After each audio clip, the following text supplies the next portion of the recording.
जब हम लोग अपनी तैयारी कर रहे होते हैं तो हमारी क्लास में एक बच्चा होता है जो मुश्किल मुश्किल प्रॉब्लम्स लेके आता है, और जब हमसे वो प्रॉब्लम सॉल्व नहीं होती तो वो बड़ा सैटिस्फाई होता है।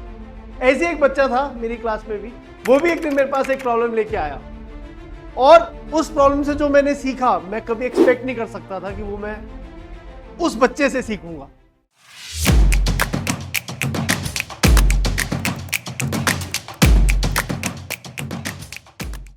So this is the question. आप पॉज करके खुद से भी सॉल्व करने की ट्राई कर सकते हो। Sand falls on the cart at the rate of mu kilogram per second, gets stuck to it. Find the force required to move the cart with constant velocity. जैसे ही मैंने constant velocity सुना तो बड़ा simple सा answer, मैंने बोला answer 0। वो कहता आंसर 0 नहीं है। मैंने कहा दोबारा चेक कर लेते हैं, कोई बात नहीं। तो मैंने कहा constant velocity, force is equal to mass into acceleration, acceleration 0 हो गया तो obviously force 0। मैंने कहा तुझे पता ही नहीं था ये आंसर। तो फिर उसने आंसर की में दिखाया कि फोर्स 0 नहीं है। एकदम इन्होंने वक्त बदल दिया, जज्बात बदल दिए, जिंदगी बदल दी। और उस पॉइंट पे मुझे रियलाइज हुआ मुझे न्यूटन सेकंड लॉ एक्चुअली आता ही नहीं था। एक्चुअली में न्यूटन सेकंड लॉ होता क्या है?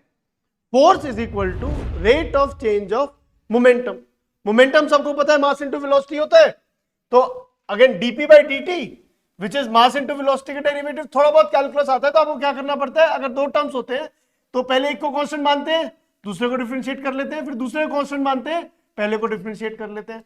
हम बहुत ही कन्वीनियंटली आज तक मैं डीएम बाई डी को 0 मानता गया था, बट एक्चुअली में तो जरूरी नहीं हर बार डीएम बाई डी 0। समझ आ रही है ना बात आप लोगों को? तो अगर डीएम बाई डी 0 है तो ये अपनी स्टैंडर्ड फॉर्म बन जाएगी जो 95-96% केसेस में ट्रू है। बट 3-4% केसेस में ऐसा भी तो हो सकता है कि डीएम बाई डी 0 ना हो। तो सैंड कार्ट के प्रॉब्लम के लिए अगर आप देखोगे तो डीवी बाई डी तो 0 है क्योंकि वेलोसिटी कांस्टेंट है, बट डीएम बाई डी 0 नहीं है क्योंकि मास तो कंटिन्यूअसली उसमें ऐड होता जा रहा है ना। तो अब फोर्स का फॉर्मूला अगर इस नए न्यूटन सेकंड लॉ को इमेजिन करेंगे तो m dv by d plus v dm by d हो जाएगा। तो जब यहां पे आप देखते हो तो एम डीवी बाई डी की वैल्यू तो 0 हो जाएगी, but v dm by d की वैल्यू वी इंटू म्यू कुछ आ जाएगी। तो इस पर्टिकुलर केस में even to move this cart with a constant velocity आपको म्यू वी अमाउंट की फोर्स लगानी पड़ेगी। तो mind is equal to blown ना। यहां तक तो मैनेजेबल हो गया चलो, बट अगर क्या मास और वेलोसिटी दोनों चेंज हो जाए तो फिर क्या होगा? तब आप रॉकेट साइंस की रेल में प्रवेश कर जाते हैं। चलो अब इस रेल में प्रवेश कर ही गए हैं तो एक चैलेंज मैं आपको देता हूं कि हमारे पास एक रॉकेट है जिसको हमने ऊपर वर्टिकली फायर किया, स्पीड u से गैसेस उससे बाहर निकल रही हैं और उनका मास इजेक्शन रेट 100 किलोग्राम पर सेकंड का है, तो रॉकेट का मास भी कंटिन्यूअसली चेंज हो रहा है। इनिशियल मास रॉकेट का 5000 किलो है। आपको बताना है इस रॉकेट की वेलोसिटी किसी भी टाइम इंस्टेंट पे क्या होगी। इग्नोर ग्रेविटी, ग्रेविटी को कभी कंसिडर आपको नहीं करना है।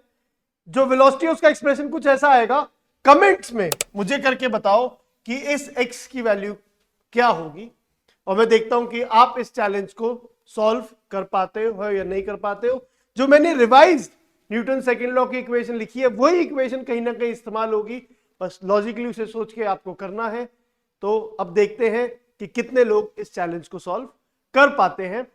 अगर ऐसी फिजिक्स की प्रॉब्लम्स और अलग अलग कॉन्सेप्ट्स आप सीखना चाहते हो तो do subscribe to this channel and you can share this video with your friends as well and see if they can solve it.